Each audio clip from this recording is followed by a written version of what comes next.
Hai, saya Mr. Liu sini. Mari kita tengok Form 4 MS bahagian kedua macam mana nak lakarkan graf kuadratik.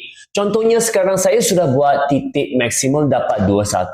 Saya nak lakarkan graf ini. Apa benda yang you kena tahu? Yang pertama, you nampak graf tu adalah negatif. Apabila graf tu negatif, nilai A dia kurang kosong. Negatif artinya set face akan dapat N for set face negatif. So maksimum adalah graf dia.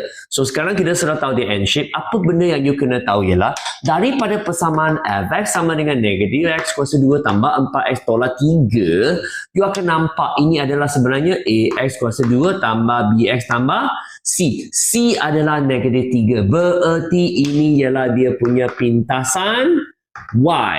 C ialah pintasan Y kat negatif 3. Artinya nanti graf tu dia akan langgar kat negatif 3 kat paksi Y. So ini nanti kita akan lukis. Continue lagi dulu. Apa lagi kekurangan dia ialah lepas cari pintasan Y, you kena cari satu lagi panggil pintasan X. Macam mana cari pintasan X? Formula dia ialah nak cari pintasan X, Y kena kosong. Y kosong artinya inilah nilai Y. So, jadikan dia kosong sama dengan negatif X kuasa 2 tambah dengan 4X tolak 3. So, apa you kena buat? Boleh tekan kalkulator. Sebab soalan suruh lakarkan, masukkan ABC dalam kalkulator sahaja. Masukkan A sama dengan X1, B sama dengan 4, C sama dengan negatif 3. You akan dapat dua jawapan daripada kalkulator. Iaitu, you akan dapat 1 dan 3, betul tak? Lepas dapat, apa you buat? Boleh mula lakar.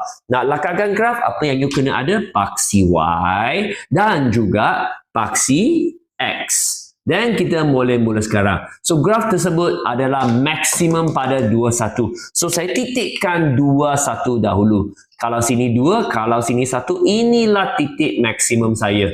21. Dan bentuk graf ialah bentuk apa? Bentuk graf N shape. Sebab nilai A negatif, bentuk dia N shape. Macam mana nak buat N shape? N shape adalah begini. N shape.